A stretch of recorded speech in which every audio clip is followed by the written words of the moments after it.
All right. Good evening and welcome to the Rockhound Podcast, where we talk about everything that rocks, like you and our guest. And so, what I'd like to say about the guest that we have on tonight is it may or may not be somebody that you know. And if you don't, then you're sure to be binge watching for hours after this podcast. And we'll make sure that you're linked up to all of those good things. And so without further ado, this magnificent person, why don't you go ahead and introduce yourself?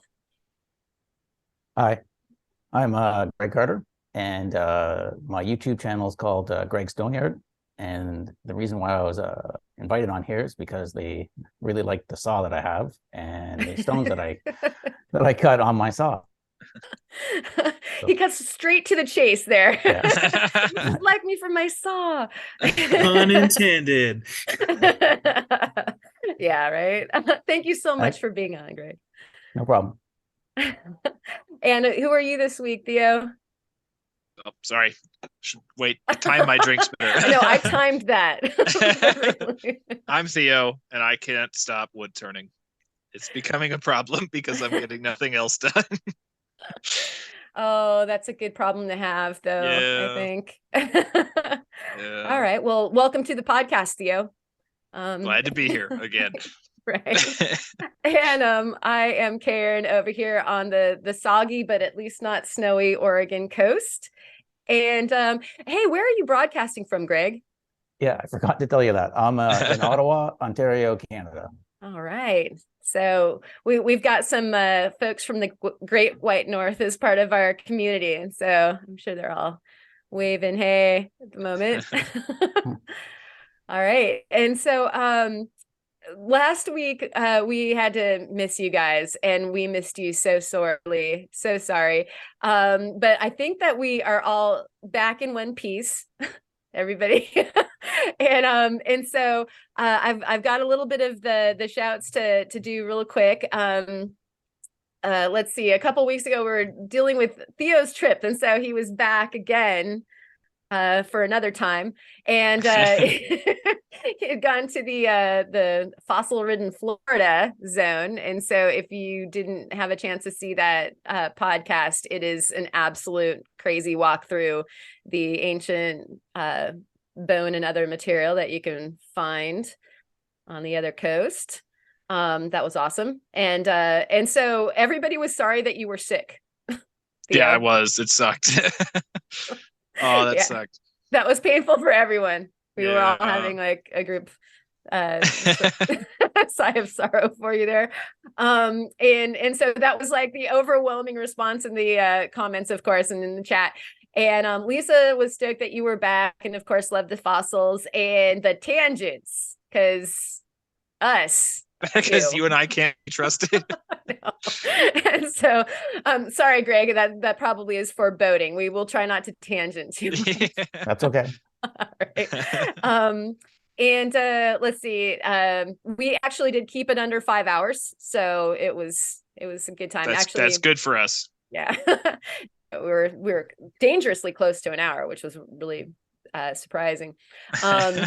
Locally lost lapidary dug it, and he's new to the community, so welcome, and go check out his channel. Sandmaker was checking in from Georgia, but by now he's probably in North Carolina. Those guys slide around this country so fast, and I'm so jealous. And he enjoyed the show. Greg has a bone to pick with you, Theo. Okay. And by saying that, he means that he'd like to go find them with you. Okay. I was like, what did I do to Greg? Right. And Greg is up there in Canada as well, so good company there. So yeah, that was the message from Greg. Sorry if you all received in the comments a message about mushrooms and MDMA. There was somebody who was peddling that in our comment section. Well, so that's a first. Yeah, some colorful spam that was going on. Yeah, that was a first. So sorry about that if that happened to you. Michael, Val, and all y'all in the chat over there on the Discord. We love you guys. send us your shows and tells to the email in the description, and also so that you can be part of the viewer show and tell, of course, and send the request for an invite to the Discord to the same email, and we will get you on the Discord where we talk about this stuff all week long and share all of our pictures and do all that stuff. So that was the shouts. Gosh. Trying to do that all in one breath. Greg, how was your week? My week's been okay, I guess. It's winter time up here still, so not much is happening in the way of rock stuff because I do everything outside, and all my cutting and everything uses water, so can't do cutting if water freezes.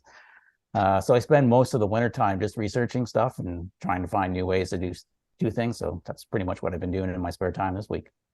Nice. Yeah, I was actually wondering about that. Everybody has, well, not everybody, but most people have like a studio or shop season where you're kind of relegated to doing the other thing. And so that research, is that like on machinery, on different kinds of rocks, or yeah, like this winter, as I alluded to in one of the pictures I sent you, I've been researching using a new tool, and that tool is like an industrial robot to cut stone. And so doesn't everybody want that? Yeah. And so just last week I actually paid for it, so that was the big thing. And then this week I've been just daydreaming about what I'm going to do with it. So So do you use like a program then to get into that, like designing kind of like the way that you do? Well, the robot stuff is basically a whole nother level to what I've been doing currently. It's a lot more involved once you get to the robot stage. It's what I do right now is it's fairly simple, like, or I shouldn't say fairly simple. It's fairly straightforward. If you were to take someone that does another type of computer cutting kind of CAD work. So if someone that, I don't know, are you familiar with plasma cutting steel? Yeah. So if you take someone that knows that, it's the same skill set on the computer side anyway. The same skill set on the computer side to generate what you need to actually cut the stone, like the drawings, and then you go from the drawings to CAD, and you pretty much stay in the 2D world. But once you get into the industrial robot that I purchased now, you move into the 3D world, and it's a fairly steep learning curve. So that's what I've been spending most of my time, is trying to learn all that stuff. Time well spent before you have the toy, right? Yeah. Man, we're gonna everybody's gonna be like, you remember Greg when he was just 2D? Yeah. Oh, that's something to look forward to. Very cool. Yeah, that sounds like a chock full of week. Yeah. Mostly daydreaming this past week, but yeah. Man, that is like in my world of creativity, that's sweat equity. That's it's time well spent. Sweet. Well, thank you, Greg. How about you, Theo? What's your week like? Lots of turning on the lathe, as my name would suggest, and cutting rocks. Been doing a fair bit of slabbing for a video that is coming out on Saturday. Going through all of the plumes. I'm sure a lot of people hearing this will be happy to know that the plume video is finally coming, but it is finally coming. I have one for show and tell later. And also I made something on the lathe last week, but we weren't here last week, and I have those for show and tell. And I have been delving into trying to figure out how to turn stone on the lathe, and I've had mixed results, but it's working. So there's something.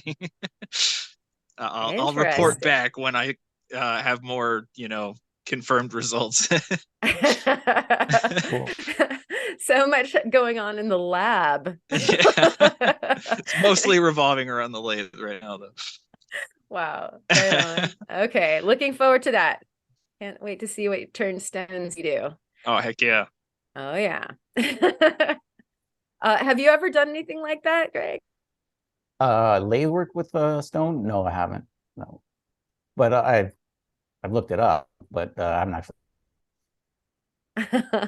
I'm picturing, for your format, like, some kind of massive drill, like Tonka toy, and then, that's the lathe Right. part. Yeah.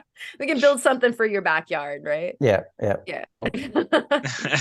Right on. All right, Theo, is that your week then? That is pretty much my week. All right.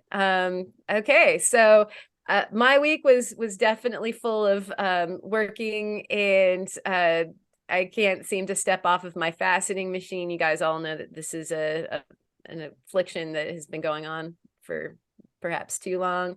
Although I had more orders, and so I had to actually do work and set fire to some metal and put some pieces together and that sort of thing. I got a box in the mail from Rio Grande today. Does anybody else get super excited when you get like the 2 extra large bottles of epoxy?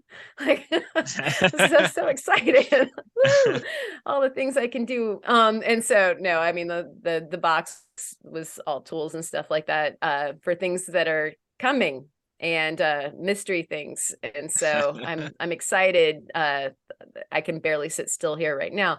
And so as far as all that's concerned, I've got some show and tell for you for the end, of course, that has everything to do with putting things together through the week. And then I have a video coming out this weekend, that trip that we took up to Eastern Oregon's Gold Country. Have to share that with you, and it's taking a little bit longer to edit because I'm like watching every clip like, oh, I want to go back. So I was enjoying it a little too much, and then I took way too much footage. Anybody else have that problem? Yes. Well, yeah, your videos, Greg, are like, I love, the musical choice, because, some of it just like flows by and fast forward. And I can't imagine how many hours, you try to compress into one video. Right. Yeah. So, Yeah. That's why, well, not why, it's more laziness that why I don't have more videos up. I've got all kinds of video folders filled with clips. I just haven't got around to actually editing them and putting them all together.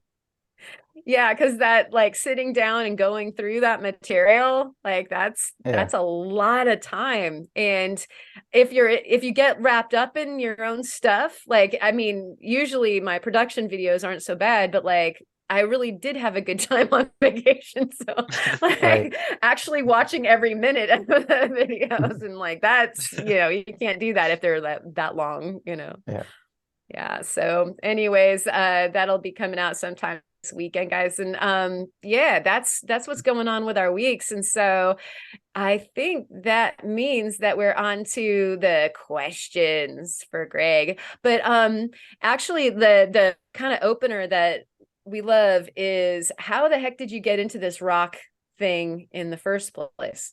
Okay. I live on my lot's on waterfront, so I had steps. I'm kind of up high towards where the water is, so there was steps going down. When I moved in, it was just cinder block steps, and it just happened coincidentally, a construction company happened to be dumping like stone and soil, basically just up from where I live, and they were sifting it, taking the rocks out, and separating it into topsoil. And so they had this huge pile of rocks, and I decided, oh, it wouldn't be cool to have some stairs going down to the water with rocks. So I started collecting the rocks, and then I was like, oh, now I need a way to like cut these rocks. And the first thing I built was a hydraulic stone splitter.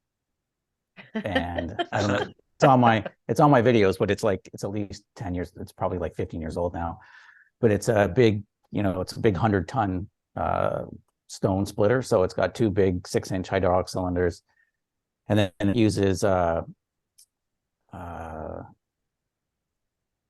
are they called? Sorry, I'm having a brain. No worries. Firewood splitter blades. So it's got firewood splitter blades, and it uses those. That's what it comes down on, and and basically you put the rock in and it comes down and it just splits it in half. Wow.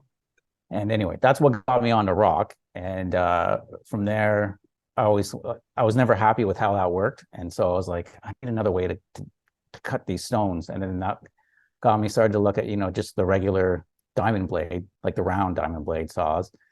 And then it's just YouTube. And then on YouTube, I found this artist. His name is Roger Hopkins. And he's probably someone you may want to talk to in the future. But he's basically my inspiration. So when I started looking at his stuff, it was just kind of mind-blowing what he was doing. And that got me to thinking, I want to do what he's doing. What are the tools that he's using? And what he was using was a diamond wire saw. So that's kind of how I slowly got there. Wow. So something begs a little bit more explanation, I think. Not everybody sees like rock stairway, build huge, however many 10 leg splitter.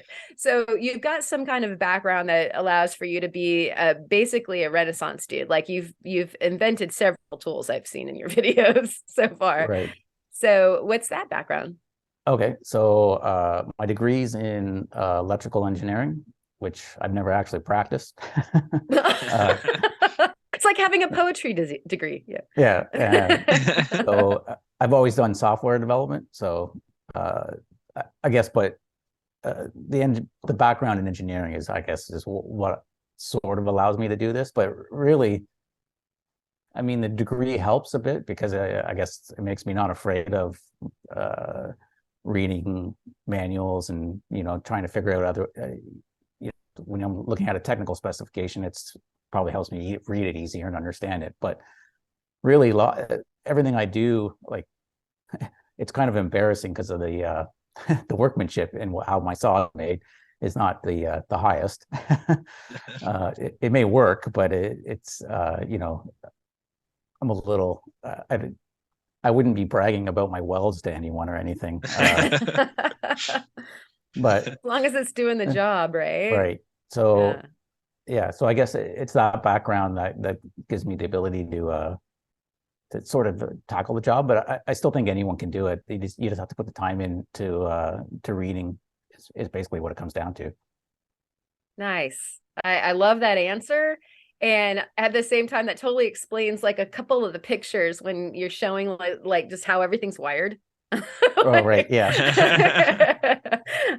My head's going like, wow, that's such a cool saw. And okay, that's how it's powered. But like, it's completely, shoosh, past me. Yeah. Right. And when you're seeing a video, though, that's also representing, like, especially with the saw, like years of my, spare time. So it didn't happen like overnight. Like it wasn't like it was your next door neighbors are wondering what you're doing in the backyard overnight. Like, right. What's right. So he's building a Trojan saw. Yeah. Right. So there was a slow progression as it went from like first I got the saw set up, and then all it did was go up and down. And then from there, then I added a cart, and all the cart did was go back and forth, but the two weren't interconnected. And then there was like another year, and then I learned how to convert it to CNC. So if you tackle it, I guess, at smaller parts at once, it makes it easier to figure out. Yeah. I mean, most of us just want our saw to, do the one cut, Yeah. Right. Score. But yeah, the fact that, you literally stair-stepped up to what it is that you're doing now. And then for you to say that this is two-dimensional, like also just so cool, like such a mind blow. Imagining, okay, so you've been able to go from making one cut with that machine to okay, now you've got horizontal and lateral movement or what have you, or vertical, and then being able to draw those wonderful things that you do in the stone. Right. I can only imagine that, like, okay, so this is a neat satiation of your creativity. What are you going to do with that 3D thing?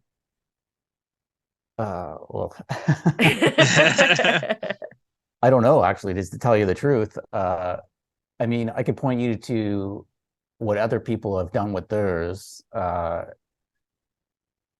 If it, Lots of it is driven out of Italy because that so much of the stone, like the marble, comes out of Italy, and um, Italy is very well known for design. So there's lots of crazy things that if you look what the Italians are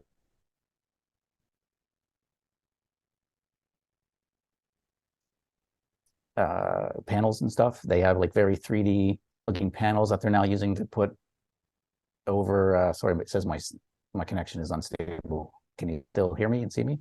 You froze there for a little bit, but you're okay. you're doing great right now. Okay. Yeah. Okay. Sorry. Yeah. No worries. And so anyway, but back to the Italians. Yeah. So they're like I said, they're well known for design, and so what they've been doing is designing like these 3D panels. I don't want to call it, well, I think 3D is the best way to say it. Like normally stone cladding now on modern building is all like just square and rectangular, and it's very flat and just like literally panels. But what they've been able to do now is make like 3D ones like that, are wavy, and then they'll like carve things in it. So I've got it to try to do something similar to that, perhaps for cladding, but maybe more I want to do more sculpture with it than the cladding. So Wow. And I'm so excited to see that. Right? Yeah. I knew you'd be pumped about this, Theo. Yeah, absolutely. I mean, being able to represent something from your mind, be able to speak the language with CAD or whatever the program is that you're able to execute it in, and then actually to see it though in large format in stone. Right. Yeah, that stone is like the thing that we have left when everything else falls apart, right? Right. These ancient civilizations, like the information that we have. And so how cool that you're making things that would be like, it's funny you put it that way. It's one of the reasons why I like stone and got into it, is because with software, which is that's what my job is.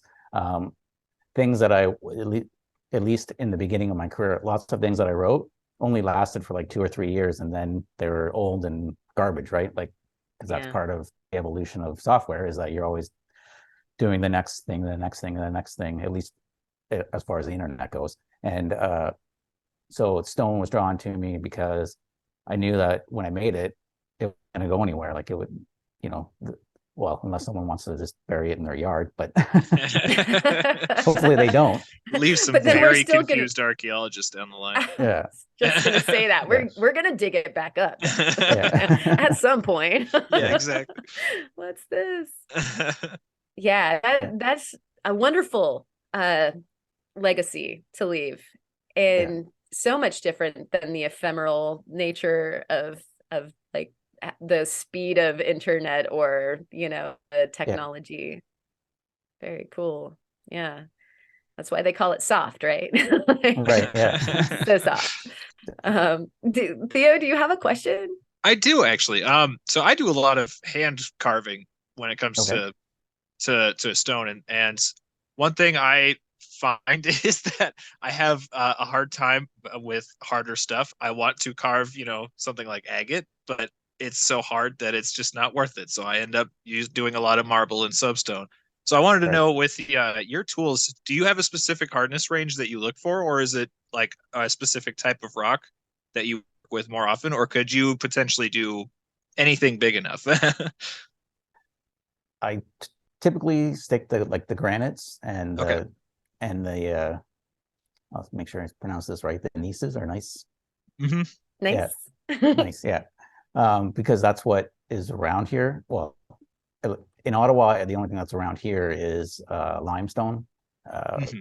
But the quarries that are around here are all set up to do gravel and like stuff for concrete. So they don't. The biggest stones I can get there are like 2 tons, it's stone from blasting, so that's usually not good to make sculptures out of because there's a lot of fractures in it that you won't see. Yeah. So the stuff I try to get is the granite, but it might not. I haven't any experience with like the really, really hard stuff that you're talking about. So Yeah. The granite's the hardest, and it's a pretty well known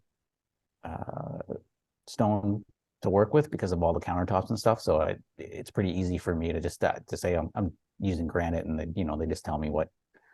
Yeah. What then use this blade or use this wire. Okay, that makes That's a perfect great sense. question. Yeah. Do you have a hope of working with a different material in the future? Yeah, like if I could get the stuff, yeah. It's there are areas around here where there's like lots of a different type of rock, like in I think it's Bracebridge. But it's a matter of trying to get it, I guess, at this point. Yeah. So what size would be like the upper limits and the lower limits of what you can do right with now, doors? I'm limited by the size of my forklift, and so my Okay. forklift I can do up to 15,000 pounds is what it can lift. It will what it's rated to. So that's what I'm unfortunately stuck with right now. Yeah. Boy, Man. that is a Rockhound t-shirt right there. Yeah. Like, I'm limited by the size of my forklift. Yeah.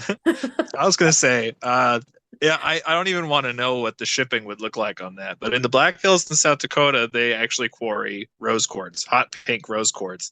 Okay. And some of those pieces are like multiple tons heavy. Like they just get gigantic pieces of that. It would be so interesting to see what you could make with a giant boulder of rose quartz.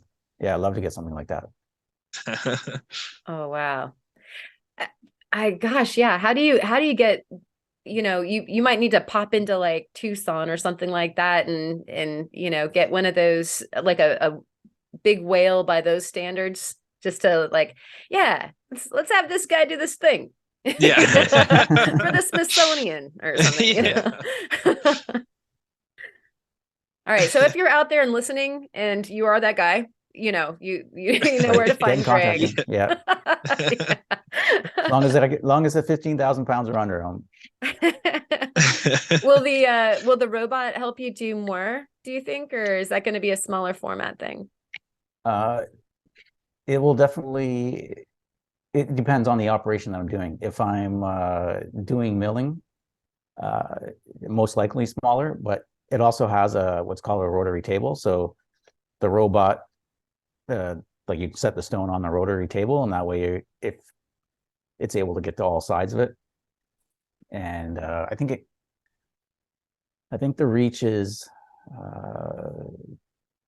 3 meters like straight out, and then like 3 meters up almost, or something like that. So as long as it stays in that window, and then you can work around it. But what I plan to attach to it is a wire saw on the end of the actual robot. Oh my gosh. So that will make it that'll extend the reach more, but that's lots of experimentation down the road on that. So we'll see how that goes. Yeah, these mods are going to be awesome. Yeah. That's great. We did get a couple of questions from our Discordians. Okay. And so Greg would love to know, he's the one that's up there in Canada, actually. What's the most interesting material that you've worked with? Okay. Probably interesting. I'm trying to think. Interesting from where I got it, or interesting in how it looks. So probably the most interesting, visually, at least for me, is the stuff I got. It's from a company called Granite DRC in Quebec, and they call it Dreamwave. It's a gneiss stone, and it's the one that I made the fire pits out of. So it looks like a blue gray when you cut it. Like that's what it kind of all looks like, but then it's got bands of pink and white, and you're gonna like hate me for not knowing the proper names of the of the minerals running through it, but I can only explain it in colors. So it's a really nice looking stone because there's lots of variation in it. Oh, that sounds awesome. Yeah.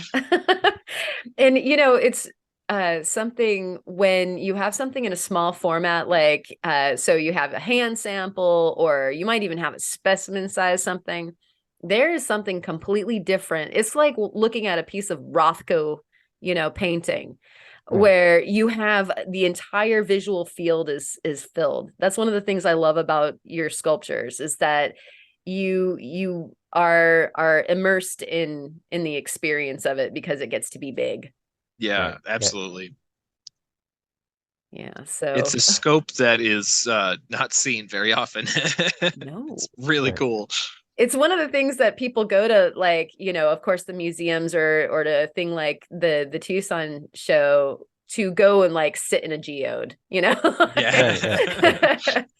And so anytime I think one of my first memories of being excited about like public rocks, which Greg, do a lot of your pieces end up to be kind of public works, or are they mostly private? If you don't mind me asking. I would love to tell you that I've sold a lot, but I haven't. So, All right, people need to be buying these. Yeah. so Banks, the dream museums. would be that they would be in public. I mean, or private. Like, but yeah, unfortunately, most of like what I've done for paid work has been for other people. That's other artists. I've had a few other artists come to me, and as part of what they're doing, and I'll probably show that in the show and tell or something.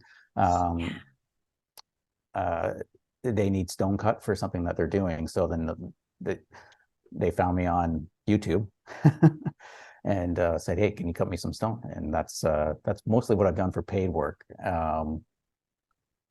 The fire pit, well, actually, as part of the robot, I've traded a fountain for for part of the stuff that I'm getting with the robot. That so counts. Yeah, Definitely. because That the is guy, so cool. yeah, the company that I'm getting the robot from is owned by a guy who's really into artist work. He's sort of retired from the company that sells the robots, and basically they sell them into automotive plant assembly lines. But he's like big into artwork being done with the robot, so he was like, "I want one of your fountains." I'm like, "Okay." And I want a robot, so Yeah. good. Yeah. That's just an amazing statement in and of itself. I traded a fountain for a robot. Like, Right. I don't think many other people can say that. No. Theo wants to say that someday. I know, I'm jealous. I can make a fountain. Yeah. That's amazing. That's very cool. And I do hope that they find their way into installations, because like I was gonna say, I remember being a super small child going to the natural sciences in San Francisco, and there were all of these really cool sculptures outside of different animals, and they were just there so kids could like crawl around on them. They were big Right. sculptures though. They were made out of all sorts of different stone, so you could see little fossils inside them and that sort of thing. Right.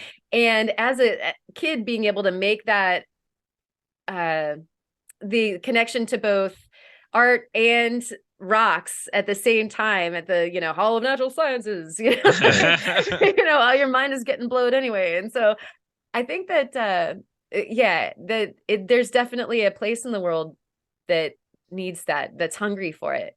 Right. Yeah. I agree with you. Cool. Let's see. I think Patrick wanted to know over on the Discord, he wanted to know what you do with what do you do with your drill cores? Those, oddly, the artists that have come have all wanted them.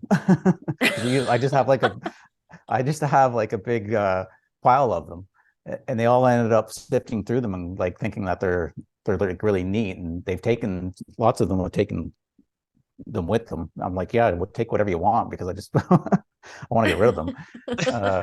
It's so funny that you say this because I was literally just online yesterday trying to shop for some drill cores. Get out Oh, of really? here. Yeah. Okay.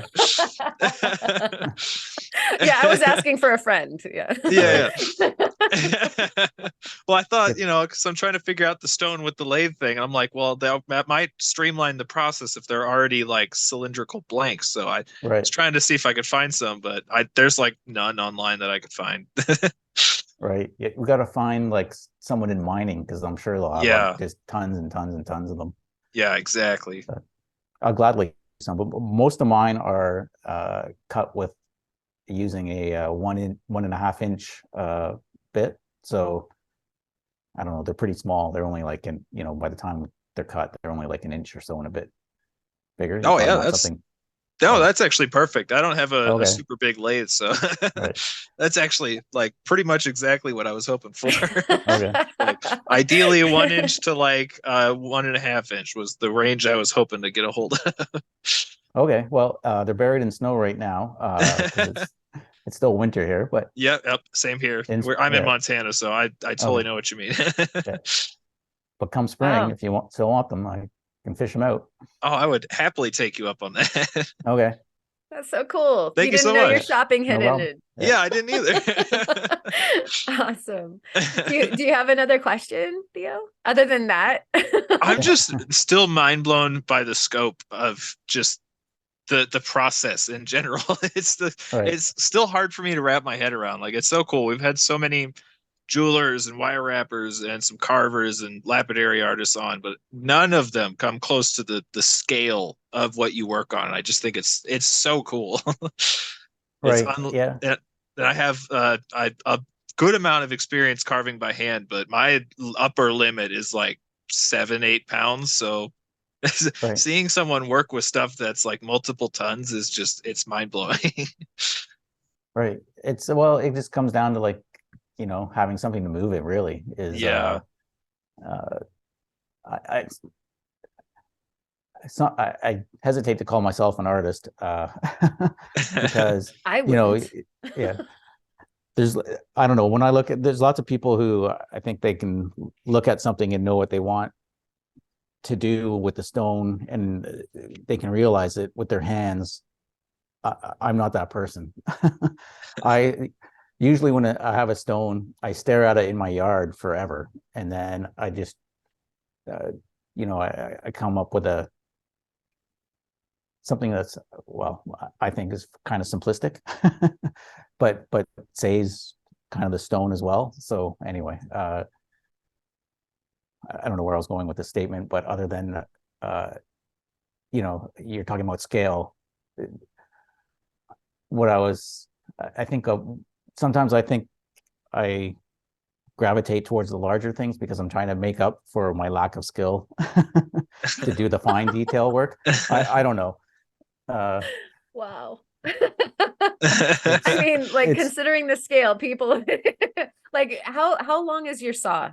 How long is it? Could fit. I think the widest thing I could fit in it, if I took off the guide wheels, is around 11 feet wide, I think. 11 feet. My gosh. Yeah. And I'm sitting here happy with my 14-inch slab saw. Right. Yeah, we're liberated. We gotta upgrade, Karen. Saw, right? And the vertical can go as 5 feet. Wow. And then the horizontal is 68 inches or 69 1/4 or something like that. I can never remember. That is so cool.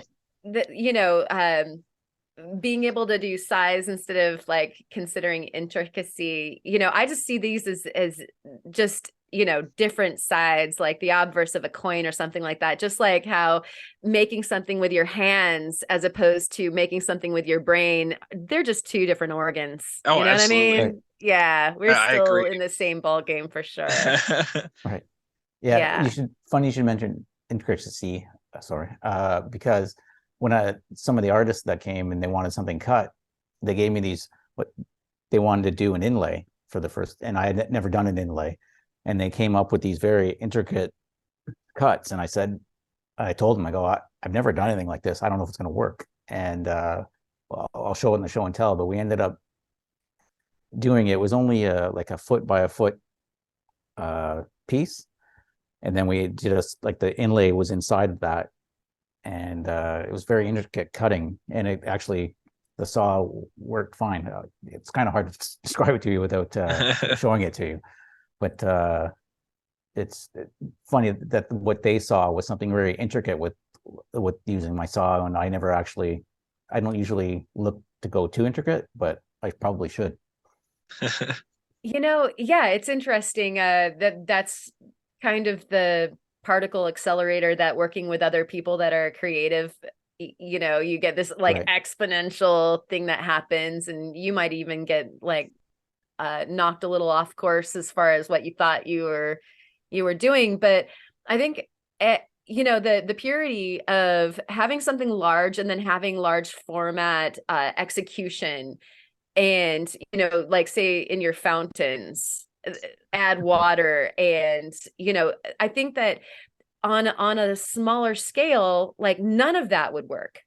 I agree 100%. I think and it absolutely is, in my opinion, the same level of creativity to have. It's like art that's practical, and I love that so much.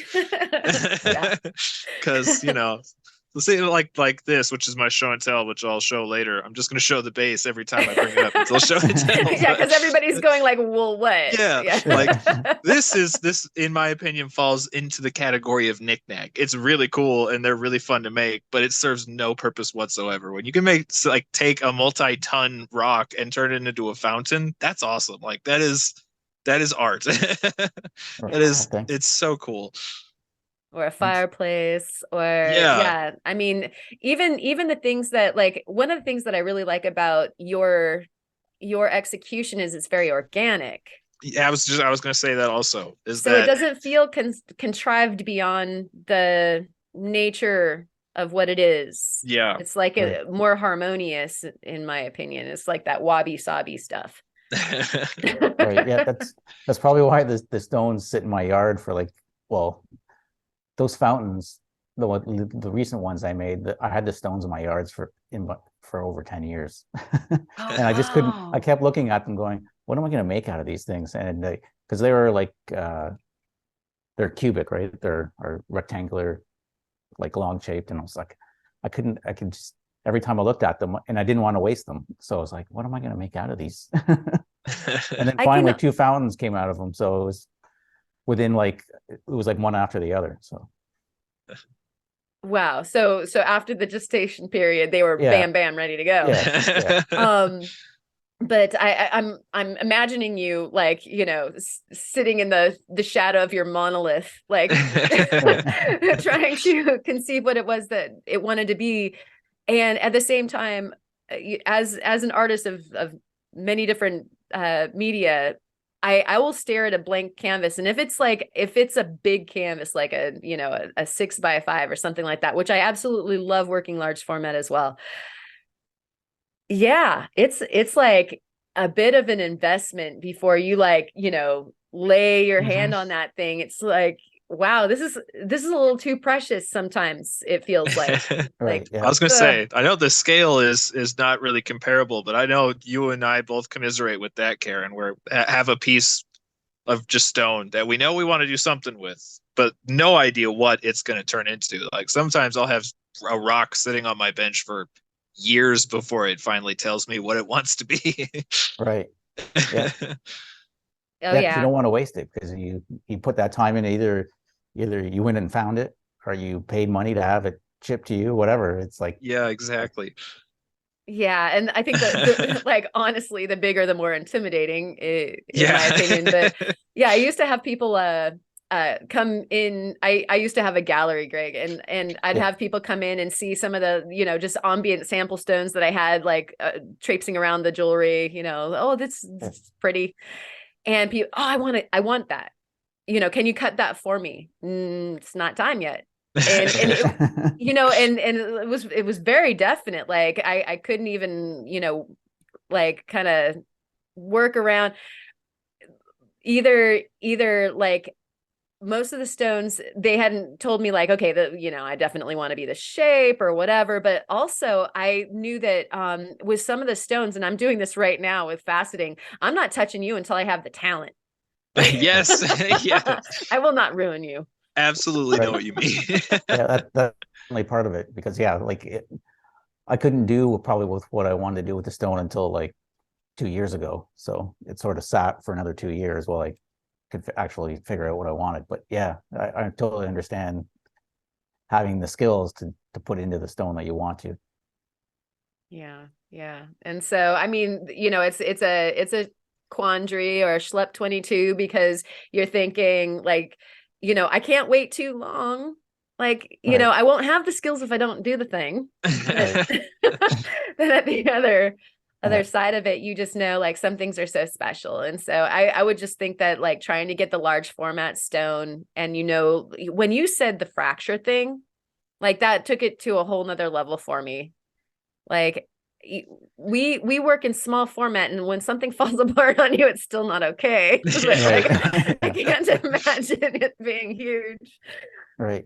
I've been fairly lucky, but I caught one stone last year, and they weren't going to be anything too outrageous. It was going to be lampposts, but I cut it and it just like fell apart. It's like, oh, that was.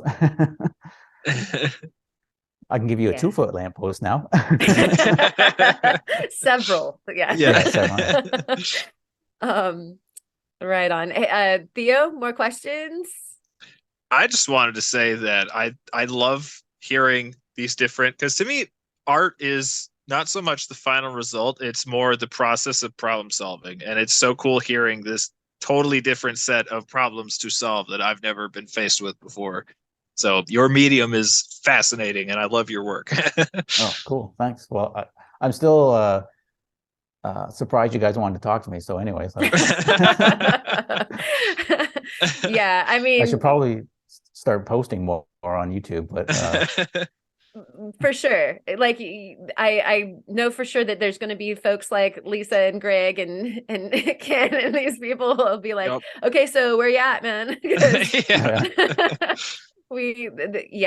They're going to be totally voracious for seeing more of these designs. Now, when I was going through your pictures on your website, there was some blood, and I did watch a video where I think your whole thing snapped or something. Yeah, the wire snapped. Yeah. Tell us stories about that. Okay. Well, the blood wasn't related to that. That was building the saw, that was a grinder accident with the when I was building the saw, which I forgot was in that folder that I sent you. That was a gnarly, yeah. That was a trip to the hospital for that one. But I'll no. bet. Yeah. Yeah. But yeah, so luckily, knock on my fake counter here. So far, no injuries while cutting. Yeah. No. My tummy hurts. Kyle, you're not muted. What happened? I just heard a small child's voice and got very confused. Yeah. I Is wonder that my tummy, Karen? Yeah. Sorry, I think what happened was like if you're talking, like your phone will prompt you to push the space button to unmute, and I think that's what happened. I was typing while she was talking, and I hit the space button. No worries. I was just really confused about the voice in my ears. Hopefully, River, you feel better. And Greg, I hope you feel better. You were going to tell us about that. Sorry. So back to so far, I was saying. Oh no. Cliffhanger. Wait for it. He's coming back. It's going to happen. It will. I think something flew in front of Starlink or something like that. Yeah, sorry. Here, you're back. No worries at all. Okay, so back to injuries. So yeah, as I was saying, so far, luckily, no injuries while cutting stone. What you saw in the video is if the wire does break, which fortunately hasn't been too often, it is quite violent because it's under 250 kilograms of tension, which is around 550 pounds of tension on the wire, and that's both the top and the bottom. So it's almost 1,000 or a little over 1,000 pounds total of tension of force that's on there. And anyways, so when it snaps, it because of the way that the wire is tensioned, basically there's like the two big wheels on the saw, and one of them like kind of pivots and then has a air cylinder that pushes on it to put tension under it. And so what happens is, as soon as it breaks, there's an air cylinder pushing on it, and because the air cylinder's got all that force pushing on it, it just slams the wheel all the way to the end, and that's what it's like a big bang, sort of like Oh man. when it goes. And but that's what in order to like make it a bit less scary, I've added a brake, which is called a hydraulically actuated safety brake. So it's what they use on machinery. And so it's you apply hydraulic pressure to it to release the brake. And then when what happens is there's a solenoid valve that releases the hydraulic pressure when it breaks. Anyways, I'm going into too much detail, but when it breaks, so when the wire breaks, basically that triggers the brake to actually engage, and that's what you saw the dust come up, and that's the brake engaging just to stop the big wheel. Because I had problems before when it would break, the non-driven wheel just sits and spins and spins and spins because there's nothing to slow it down. On the other side, the side that's driven by the electric motor, it senses that it's broken, and then there's this thing called a variable frequency drive, which is a fancy motor controller, and it senses that it's broken, and then so it turns the electric motor into a generator and basically breaks the big wheel. But the other one just free spins, and it's like a big 5-foot wheel free spinning. Oh man. The danger is that the wire gets caught in the wheel and then wraps up around the wheel, or if you're standing close to it, anyways. So that's why I added the brake, so that it would be a little less dangerous. Oh, man. That was the only I did have one injury, and that was lifting a stone. So but that could happen to anyone. right. Yeah. So the lesson there is that I'm getting older is what. Well, it is, you look at your yard and what's going on there, and how much you're doing. That is a lot of danger. you know? Yeah. And so I think that's very interesting. Most of us, we have machines that aren't, kind to you if you misuse them. But your reciprocating saw with the diamonds on it. It didn't work, but I thought I'd put it in the video just to say I tried this, and you probably don't want to. Darn good game though. Yeah. I just love the inventiveness. Have you had to invent many machines for yourself? Well, I guess the short answer is no. It's more I usually try to look to see how other people solve the problem, and then find a cheaper solution, which involves like a cheap way. Like my saw, you can go buy one from Italy that's for like 250,000 if you want. But even like if you get a base one from Italy, it won't have like mine. I've modified it so I can attach the core drill to it. So most saws come in, even the ones that do CNC, they don't allow you to do the interior cuts that I can do because there's no way to drill a hole through. And so you'll see the demonstrations that they show, and they'll just like slice right through the stone and then start the cut. And if you're cutting out like say letters or something, if you're cutting out the letter O, there'll be like a little slot where they cut out to get into the inside of the O. And so I looked, and there was, someone who had done it in Italy, but that saw was again like way over 250,000 US to get. And so I just took if you look at how mine's made. It's, kind of just welded up onto the side where I took a regular core drill and just, put it on there. And with the way CNC works, it's just another tool in how the cam recognizes it. And I just measure the offset between where the drill ends up versus where the wire is. And basically that's all compensated in the cam. I don't want to get into too much detail, but anyways, there's most of my inventions come down to being cheap, is what I'm saying. It's not so much an invention as it is looking at what someone else has done and trying to just do it cheaper, I guess. Me and my dad referred to that as MacGyvering. Yeah, sort of MacGyver, yeah. Necessity being the mother of invention, though. Like I like that you were just gonna come up with your own tool for like getting in there and shaving off the little flange that you didn't like. And well, shoot, why not? Yeah. At least it's worth a try. Example didn't work, but yeah. It's worth a try, though. I like that. Yeah. Like resourceful-ness. Right. I like better than like cheapiness or something. I'm on the same foot with you there. Yeah. All right. Well, do you want to get into your show and tell? Sure. Just give me 2 seconds just to bring it up on mine so I can make sure we're looking at the right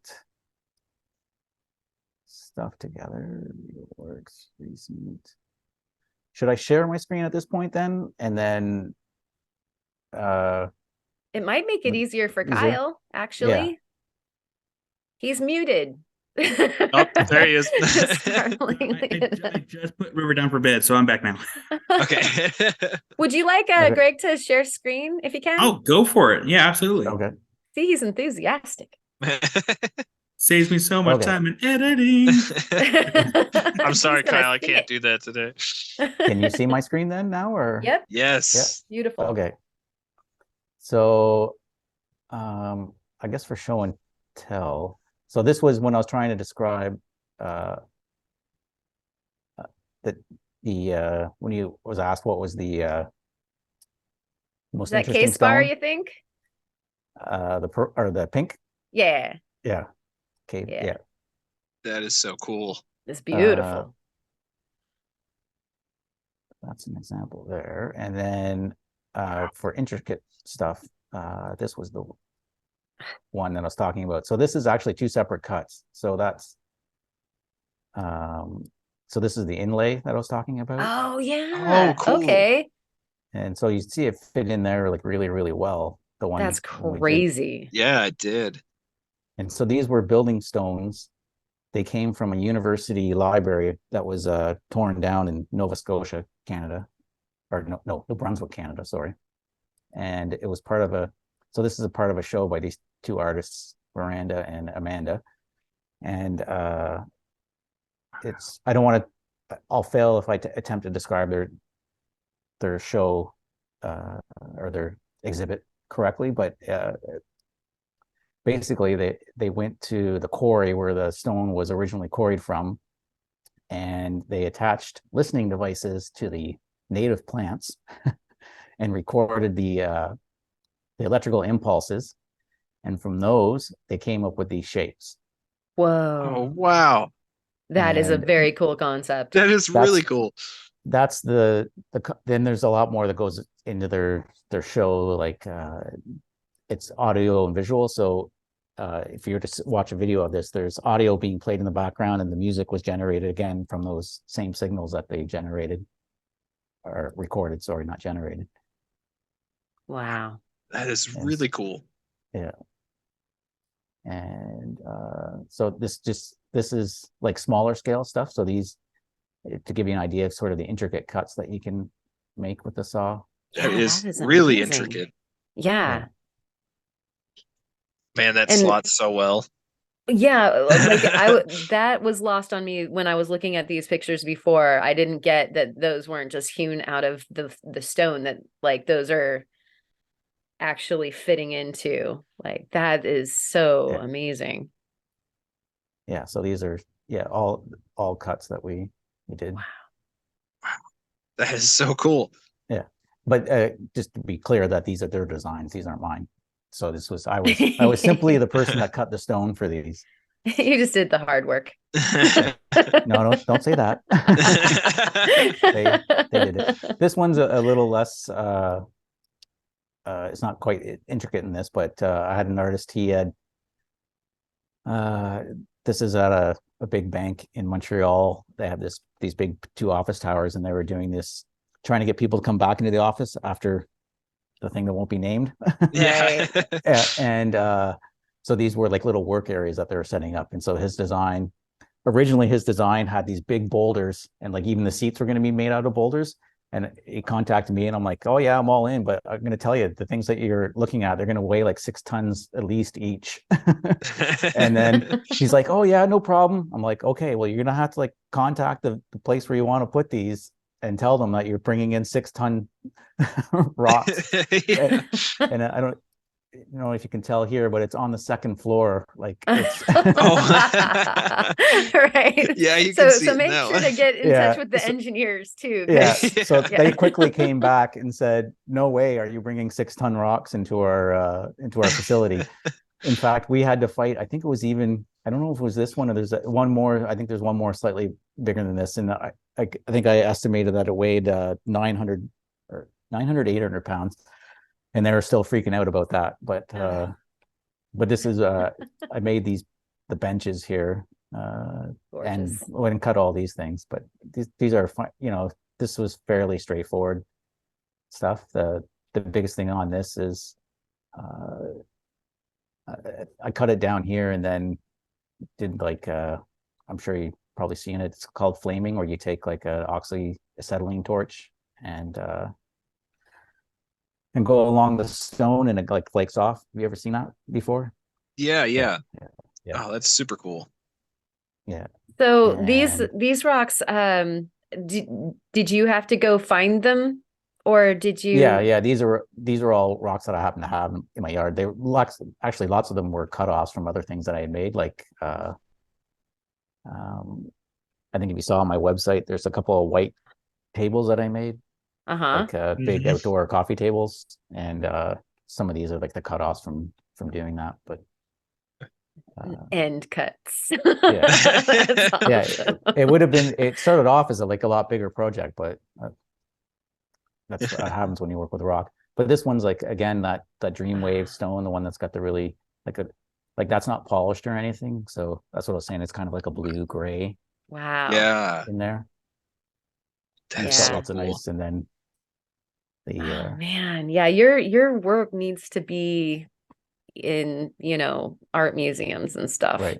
And then if anyone's interested and wants to go to the YouTube, the making of this one is on the YouTube. So this is a fountain. I love that one. It's so cool. Yeah. Yeah, that's the way that the water comes down It's so awesome. was I don't did know. you kind of have a vision of that's how it was going to work out, or was that like, okay, I'm making a fountain and we'll see what happens? Yeah. Well, no, I hope so. And I don't know if is the video coming through on this or I don't think we have video. no. Does- Okay. No, No, it's not coming through. Okay, I won't play it then. doesn't want to do it. Right. Do you see a still image of another? This is another Yes. fountain. Yeah. Yes. Yeah. That is So so this cool. one, these are about an inch thickness. These, Yeah, that Here, is so- nuts, That's amazing. right? and then there's little lights that go in here too. And so the water, and this one, the water, can you see my mouse on? Yeah. Yeah. Yeah. So Bingo. there's a hole that goes up this side to bring the water up to the top. I kept on talking to my screen when you were recording the other fountain. I was like, keep on walking, because I wanted to see all the way around. Right. Where's the water coming from? Yeah. It's so cool. Yeah, super well done. And then, so this is just like an example. You can probably see that's kind of just the sawn finish right there. I try not to, once it's cut, I try not to do too much because one, it's a lot of work. and I kind of like the sawn finish. Yeah, it looks Yeah. really good. Yeah, it It looks does phenomenal. better than my 20-inch. Yeah, I was gonna say. Less rasp than It that. almost doesn't need anything. It looks just perfect right after the Yeah. cut. Yeah, but these have been cleaned up, like on this one, where I think you saw it in the YouTube video, but yeah, there's always like a start and stop point left by the wire. Yeah. So these have been cleaned up there, but otherwise I try to do a similar grit on the grinder as what the wire leaves. Yeah. It's Yeah. like That is so cool. yeah, like I have the the angle grinder, and so it was dangerous for me to be seeing this. I'm like, oh, Yeah. in fact, I was watching one of the videos. I can't remember if it was one of these that these came from, but you were talking about the different pads that you used, and Yeah. I have one grinder for stone that's metal, but I was really interested in, you had like some that had metal on them, but they were the flexible kind. Yeah. Was that the description, like of Like where to buy them, you mean? Yeah, Well, need I that. bought them directly from China. Like I could probably, if you want, I can send you where I got them, like just from AliExpress. Oh yeah. Yeah, I could send you the link, but yeah, there are, I think I did find them someplace local. So if you want, I could, by local, I mean in the US, that sells a similar pad. So I could probably just forward that to you as well if you like.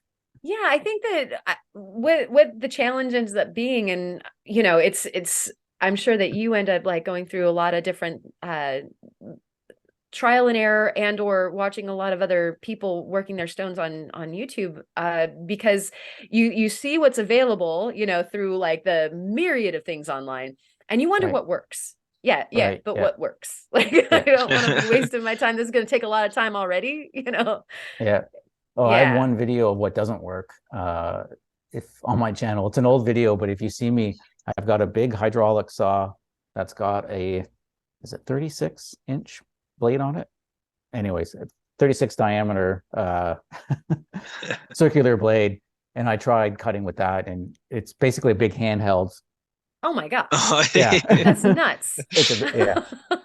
And that was something I thought would work and did not, and it was a big waste of money. So you can see me trying to cut through a 12-inch slab of granite with it, and it just, because anyways, it ended up, the cut was crooked. That, and you're holding this massive rotating blade, was like, it was a recipe for disaster. Oh yeah, not dangerous at all. So I know what you mean by finding the right things, because I've wasted money on some things, other things too. Is like you buy them and then it just breaks, or it doesn't work as well as you just thought doesn't it would. work. Yeah. And you're like, wow, I just maybe 30 or $50 wasn't that much, but like for one disc, and you're hoping it does this thing, but yeah, at the same time, you can only put a few of those together, and you're really missing that, like that you could have bought a whole nother tool with or something. Yeah. That's for polishing is what I've gone through a lot of trial and error on for the bigger stuff. And I would call up, like, the various, I don't want to name any of them, but the various shops, and I was like, oh yeah, well, you should try this. And then I would get it, and I'd be like, well, that doesn't help me any more than what I had. And it was mostly because when I first started trying to polish like the large flatter pieces, I was doing it with like, your standard 4-inch or 5-inch angle grinder, and I was using the diamond cup wheels. And you have to be very very, very careful, because as soon as you tilt it a little bit, it catches an edge. And as soon as you put that, it's like a little minuscule edge that you put in there. But if you don't like grind that all back down, you're going to see that little nick that you put in. You won't see it, well, you do see it at the bottom, but you think, oh, that's nothing. And then you go and you grind, and by the time you polish it, you see this big nick that you left in there. And so I was having a problem with that, and I wasted so much money on different solutions trying to come up with it, before finally someone on Instagram told me, he goes, have you tried a floor polisher? I'm like, Nope. And so a floor polisher is like, it's like it's a big machine, but you can put like 6 discs on it. And anyways, that's what's for manual polishing. Anyways, that's what's I now use is that big piece, that big tool.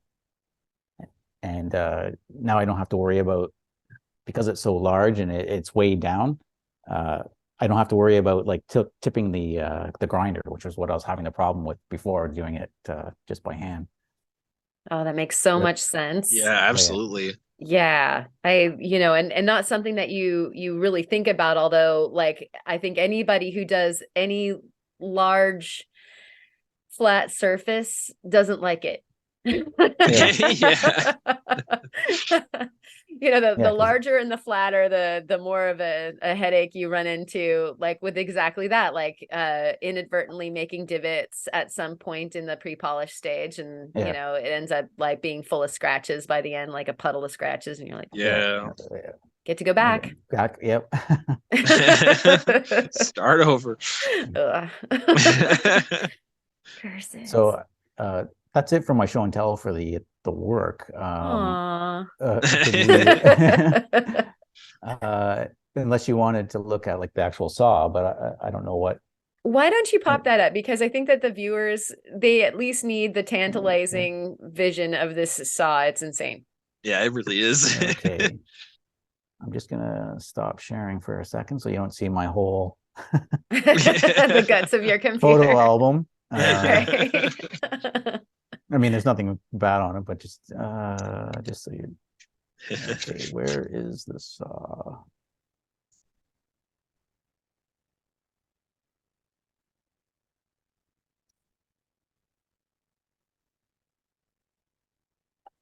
Would you like to see it, the photo album I sent you where it was being built, or? Sure. If you want to bring that up, and you can Okay. kind of walk us through the highlight reel. I mean, I just couldn't believe it. Like when so I should mention at this moment in time that Jared from Currently Rockhounding brought you to my attention, and he's like, you have to have this guy on the podcast, and I'm like, okay. And so I decided to take a walk through your stuff, and I like, especially when the first scene of your saw, I was like, nah, no way. It was kind of beyond all concepts. And of course, then I wanted one. I'm like, we have room for that. Okay, so can you see my screen now? Yep. Yeah. Okay, so full disclosure, I didn't actually build the frame of the saw, or the part that goes up and down. So there was a monument maker in a town near here that basically had gone out of business, and the people that bought it just wanted this thing out of their shop. And so this is it's kind of hard to get into one big picture. Oh, here it is. So move you over here. And so this was what originally was called a slurry saw. So this hopper up here was fed with water and then like a slurry, an abrasive slurry. And instead of using a diamond wire to cut, it used a metal wire, and I'll show that in a little bit. But so anyways, I got that. I'll just scroll through here quickly, but basically this is me taking it down out of their everybody needs a crane in their truck. Yeah. So yeah, I bought the truck originally so I could get Stone to build. Anyway, that was a. I love the cascade of things you need for your sport here. So this was the old wire that they used to cut the stone. So it's a steel wire, and then there would be an abrasive slurry that the steel wire kind of dragged through the stone. Wow. And I don't know how they did it, because I tried once and gave up pretty quickly. I need some diamonds. Right. Yeah. So this is like this day was like my neighbor that lives over here and built this like new modern $1 million home. It's like, what are you doing, Greg? Oh, luckily, nothing. luckily they were he's really cool about it, and he actually came over and helped me line everything up when I was pouring the foundation for it. Oh, cool. Wow. Yeah, because I think you even allude to that in one of your videos. You're like, yeah, much to the chagrin of my The neighbors. neighbors, yeah. So working into like the odd hours. So this is it going back together. And basically when I bought this, I didn't realize, but everything was worn out on it, and like you can see how Well, it kind of goes with the rustic, design of the yard. How bad everything's worn on it. Anyways, so I'll scroll through most of this because it's just me setting it up. But yeah, it's the control panel. Wow, massive wheels. Yeah, this is I tried to use the wire, and you have to silver solder it together, which I could not really master. And so this is literally the first time I try to cut a stone on it. I don't know. Can you see the video playing at all? No, I think No? that Okay. it doesn't like that. Okay. Yeah. Anyway, this is the still picture here is the first time I tried to cut anything on it. And I think eventually I did get through. I can't imagine having such a cool toy and you're just like, I know. Use it, and then it's not really working. You're like, oh. Yeah. And this was this is diamond wire that I ended up using. I found somebody that had built one, and I don't know how I got in contact with them, but it was like a 3-hour drive away. And the guy said, sure, I've got some used wire if you want to come get it. Because that was another thing. I didn't want to spend $1,000 on wire because that's what it cost for each loop. Wow. If I couldn't, I didn't know if it was going to work, right? So I was like, so luckily this guy said, yeah, I'll give you a used one. So I went and what you find on Craigslist. Yeah. And anyway, I'll go through. Wow. So this is that same stone. I did a test cut like, I don't know, 8 years ago, and I cut one piece off of it, and then it sat in the yard before I made the fountains out of it. But that was cool. That was the first time I cut granite. Again, you can see there's no cart here or anything. It's just, the stone sitting there. And then this is the beginning of the building of the cart. So these were lumber carts I got from a salvage yard. Wow. And then I'll quickly scroll by the injury. you don't need to see that. But that was building Some the cart. People might want to look away. Yeah. That was building the cart. Ouch. And then this is an old automotive hoist, and that's what actually moves the cart back and forth. Oh, wow. Okay, yeah. So again, me and my friend dug this out of a snowbank, and I got it for like $75. So there's more of the injury. Oh my gosh.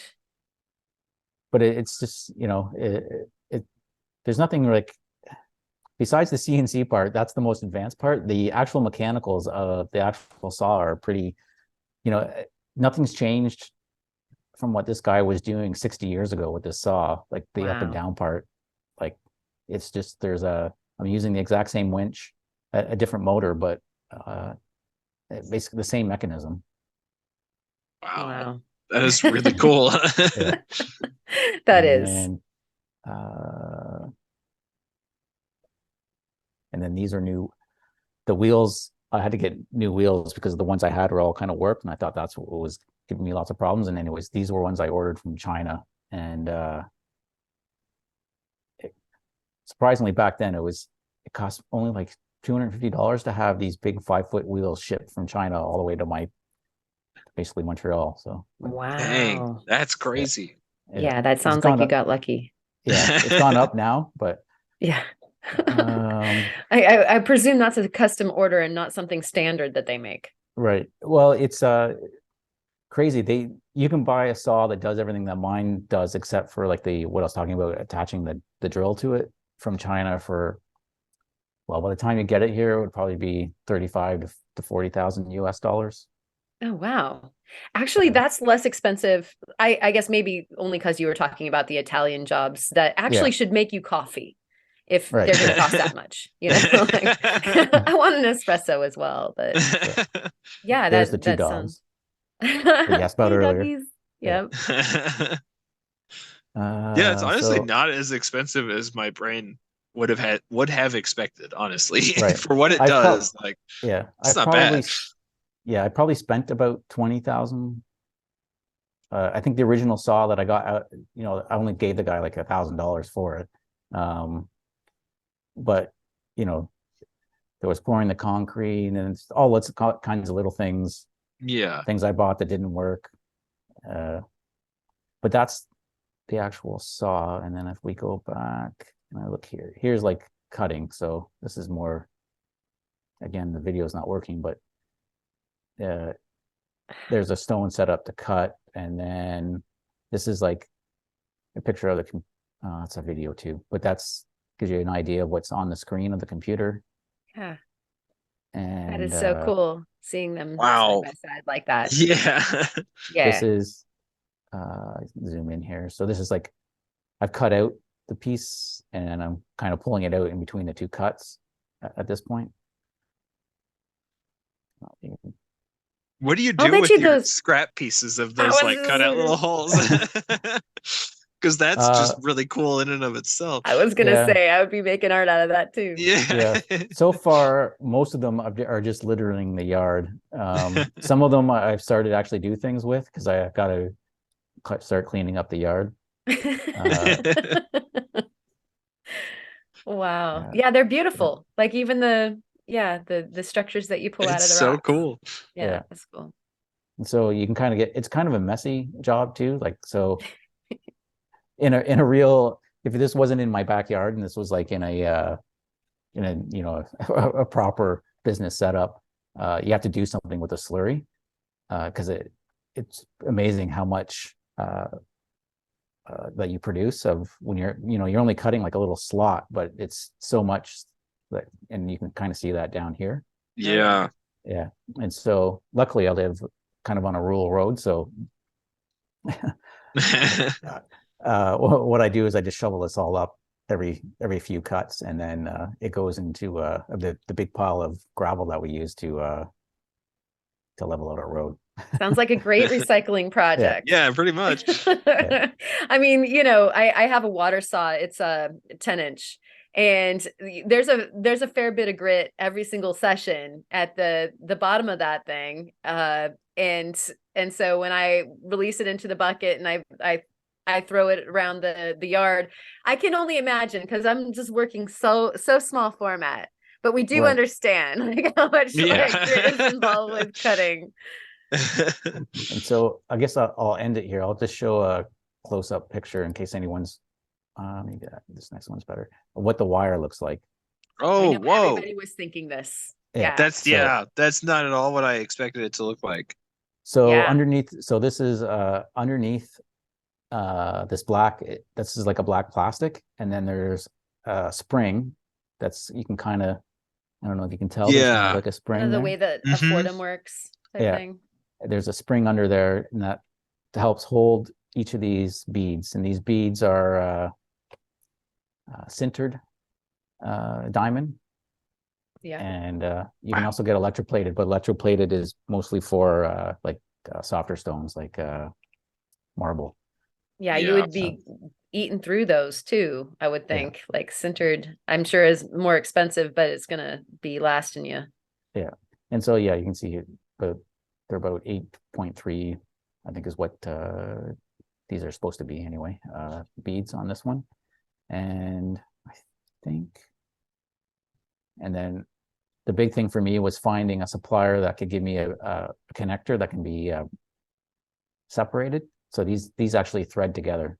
I don't know if I have a picture of it. You have to have a smart link, of course. So that way it makes it easy. So that way I can drill through and then pass the wire through and just basically screw it back together. Otherwise, it's usually a crimp connector that's used. That so if I was reading that right, that was like 8.25 millimeters ish or whatever, somewhere in there. And so is after the vibe of the machine and everything, how large would the kerf, like the actual cut part be? It's pretty close. It's about 3/8 is what you end up with. I've measured it somewhere. I just can't remember what the number is. So your plans can be pretty exact, like as far as you can plan on. It's not removing like much more than than the size of the wire itself, right? Right. Yeah. And That's so cool. The software can compensate for that too. That's the way I was able to do that inlay. So cool. Because it was the two cuts. So I told it what the kerf was, and then then you tell it whether or not you're doing an outside versus an inside cut, and then software compensates for the kerf, and then that's why that inlay, those ones that I showed you, were like just dropped right in, like it was like it came out of the actual piece. That's why the world needs programmers like you. Yes. So it can do that. Oh, that's phenomenally cool. Thank you. So that's my show that. and tell. Yeah. Yeah, that is so cool. Very I'll cool. Stop sharing. I think it's safe to say that we all want one now. Yeah. Yeah. Well, all right. Well, and actually, I know that Theo, I kind of told him late in the game that you were coming on, and he had bunches of questions for you. So maybe you'll be in the mood to come on again when you get your robot or something like that. Yeah. Talk a little bit more. Yeah, that'd be awesome. Because I know he had some probably pretty technical questions to ask you, and that would be fun to hear because he's got that kind of brain. Okay. All right. So thank you. And Theo, how about your shows and tells? So the first one I don't have physically with me, nor do I have a picture of it on my laptop, but I did send pictures to Kyle, so he'll be throwing those up right here for all of you viewers at home. This is a beautiful plume jasper that I cut. This is probably my favorite one that I've cut so far. I've got more on the docket to cut tomorrow, but yeah, there's a lot of people don't know that there are plume agates and plume jaspers on the Yellowstone River, so I decided to make a video cutting a bunch of them, and they're so nice. They're so pretty. They are. Huge range of colors. There's some green in the video as well. This piece has a little bit of green of it, but we cut one that was just literally a green plume jasper, and that thing is so pretty. So yeah, that video is coming out Saturday. And then I made these last week for my second channel. These are a lot of fun to make, and I'm kind of obsessed with them now. So this who wouldn't? I cut a log in half, and then I carved and painted a little mountain scene, and then cast it and res it and turned it into a globe, and they're just so much fun to make.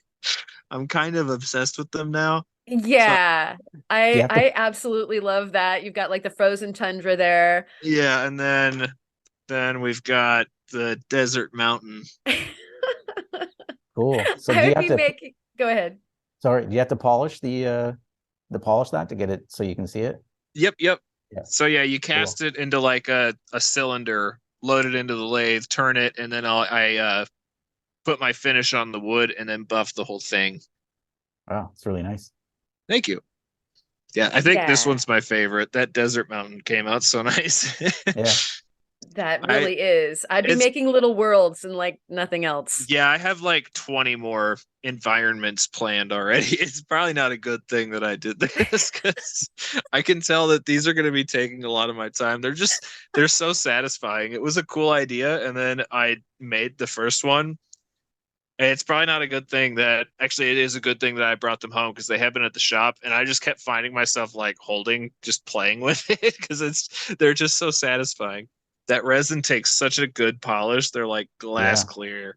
Yeah. I can't believe that. Like, I was just talking about the joy of getting like, buckets of things like resins and whatnot in the mail. I'm sure you're having that zeal.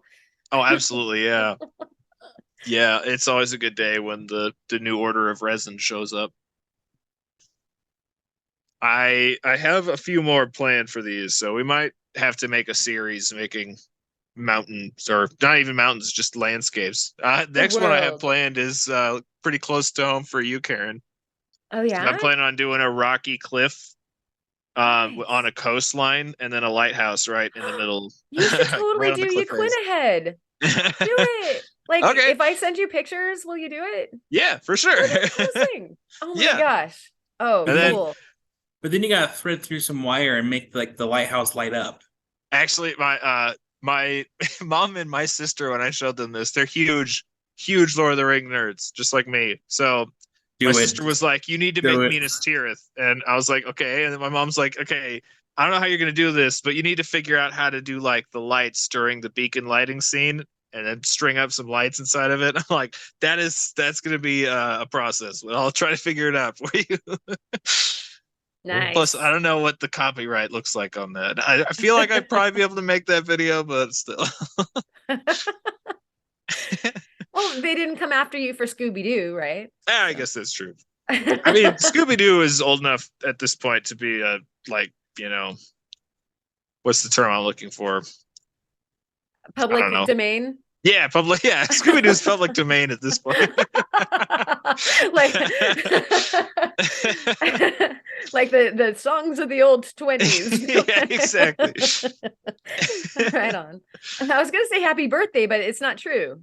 Like, I think somebody still has the royalties to that. Yeah.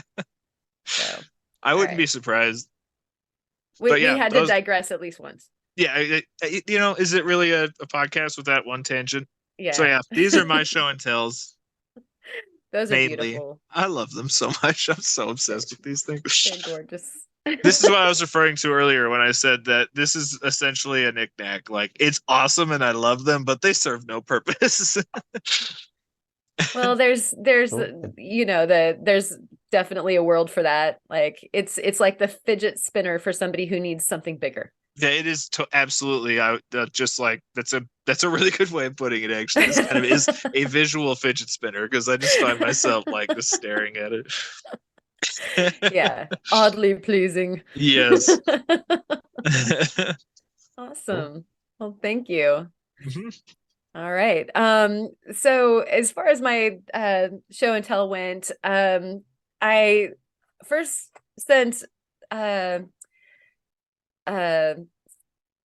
a picture of the bits on the tool bench, and basically when Greg was talking about looking at stones and waiting for them to be ready, well, the same is true, small format. Like, I know Theo was talking about this too, how you can just stare at something until it, wants to be done. And yet with the whole faceting project, that's just darn near all I can think about when I'm polishing a stone, is like all these different scenarios are playing through the head, because the lapidary part is like dead boring. I mean, or tedious for some. Like, it's somewhat of a thrill, but like, imagine doing whatever, like 98 facets through several different polishes or whatever. And so you have time to think about stuff. And so I was starting to cook up some ideas, and Theo had actually twisted my arm and made me, like, held my nose to it,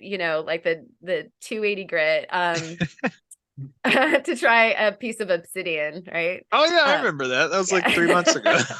So excited about the obsidian. So I tried an obsidian. I was a little bit worried about it because glass can be hard. Obsidian can be hard. And so I faceted 2 of those stones, and one of them was like, I need to find a home. And so I finally kind of had like the schematic in my head, and so that those were the bits on the bench. The next step is always cleaning them up and setting them on fire, and so that's my favorite part of any of it. Soldering those bad boys together, the smell, everything is so good. And so there's a picture of that. And then for this guy, I used several different pieces that I wanted, like the floating. I have the obsidian in kind of the center of the setting, and I wanted it to sort of float. And so lots of cutting involved. And so the small version of Greg's saw looks like a something that you'd play a fiddle with. So cutting out the metal with that. There's a picture of that. And I think, yep. And then liver of sulfur is my friend. Theo, do you use it much? I do sometimes, yeah. Stinks to high holy, but like it does. That's why I don't use it as often as it's like me standing outside on a rainy day. I actually started using gunmetal bluing for that very reason, because it's a similar result, but it doesn't stink. I actually like the smell of it.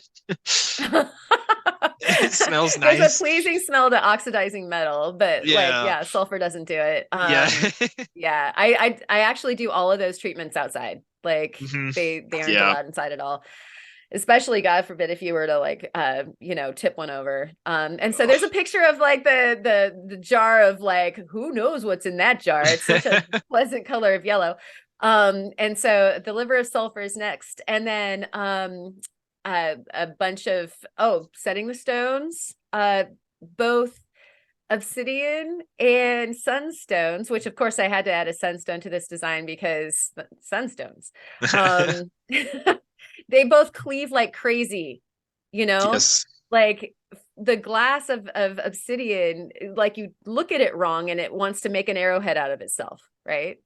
Like it'll just Yeah. What is that? Spalling? No, that's wood. Is it Yeah, spalling? no, it's falling. Spalting is what I you're so close.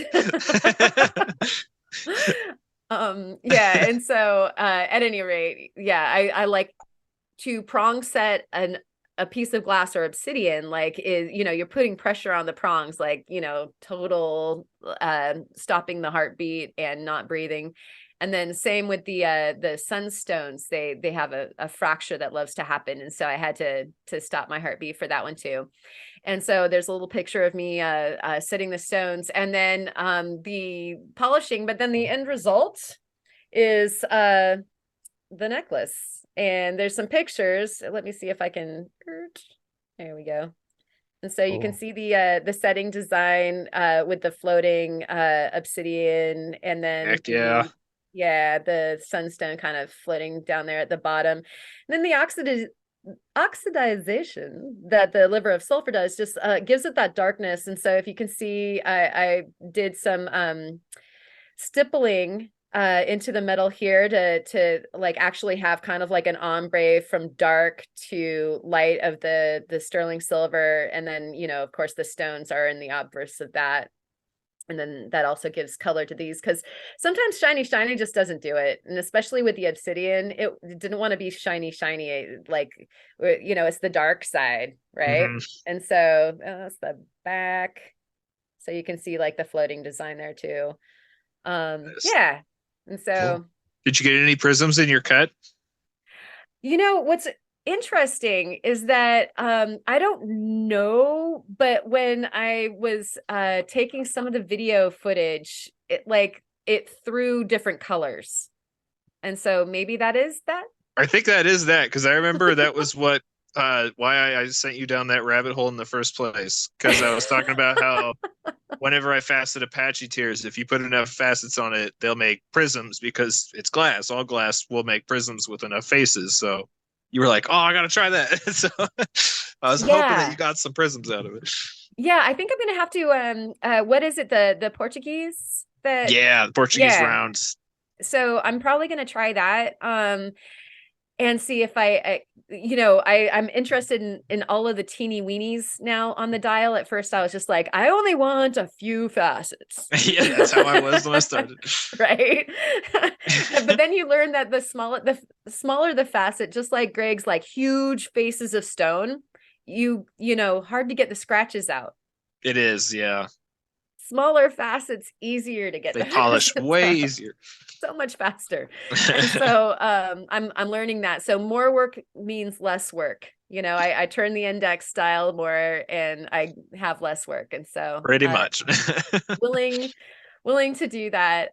Loved the experience of working with the deep dark obsidian and couldn't wait to get it set. And so now like I seriously how you've been staring at your globe, fidget spinning with it. Yeah, I was definitely navel glazing into my my obsidian. I was like, wow, I was wearing it for a little while. Anyways, that's my show and tell. And that leads us to the epic words of wisdom. And if you'd like to get us started with that, Greg, it would be awesome to hear your wiseness. Okay. I tried to think about this. And so mine would be it's related to the saw, is I guess if you think you want something that's kind of crazy, then just do it, because so many people told me not to build the saw and that I was crazy, especially some of my other neighbors that come walking by and think like, what are you doing? And like it's just a waste of time, like and so that's my words of wisdom. Just do it. Like, I mean, it's kind of simplistic, but yeah, if you've got an idea that you think is that other people are telling you is stupid, maybe we'll do it anyway. Your lack of vision is not going to stop me, people. Yeah, exactly.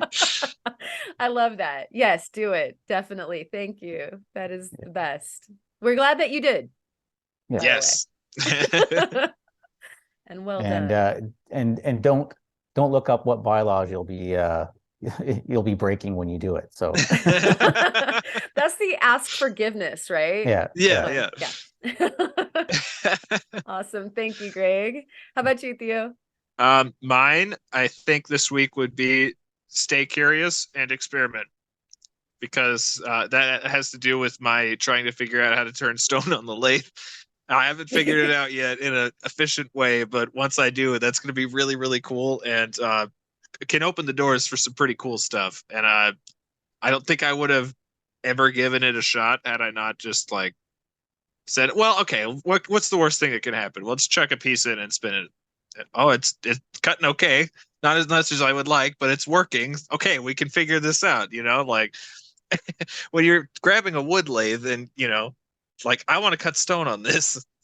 That's not possible. All right, well, I'm going to just abandon this idea. It's like, no, be curious, ask if it's possible, and experiment. And that applies to a lot of different stuff, especially in the lapidary world. There's about 900 ways to achieve the same, goal in a lot of cases. But you won't find out if you don't ask that question and start the experiment. That is so true. That's all about Greg's stair steps. Yeah, exactly. Trying the one thing and then maybe like having to cover with another thing, and it's all a practice and problem solving. Yep. Greg is pondering that. Yeah. Oh. Sorry. Yeah.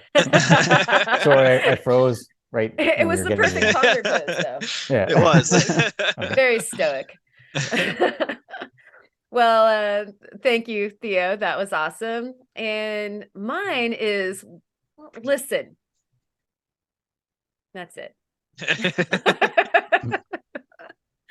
Just listen. It's sometimes I'm all up with the ideas that are creative, and I don't need to hear what other people's lack of vision is about it all. And then other times it's really super good to listen. And so yeah, there's that too. That's good. I like it. Yeah. All right. So that wraps up our wiseness. And we would love to know, Greg, where do we go binge watch your stuff now? And where do we see more? So it's called Greg Stoneyard on YouTube. That's for the YouTube. I have a Instagram account, which is kind of like the behind the scenes, if you're more interested in like how the stuff is made versus the end product. And that one is not very well named because it's hard to say. It's Timpanum Haas. Maybe I'll send that and they can just put it in the bottom or something. Yeah. Send that to us and we'll put it in the description. Yeah, that's probably better. I'll do that. And and then I've got a commercial, or my site, which is Rideau Works, RIDEAUWORKS.ca, and that's where you can find things for sale. Awesome. And everyone go out and buy them. Yeah. So we can get this man as many robots as he needs. Yes. And I think that you had some shouts for some others too, as well. Yeah. So, sorry, I just got to bring up so these are just some Instagram accounts. Okay. And I will share my screen maybe for this.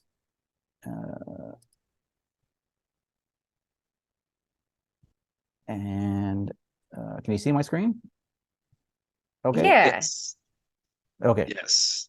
So one is meteorites.ltd on Instagram, and they have, so picture my saw, but it fits on your desktop.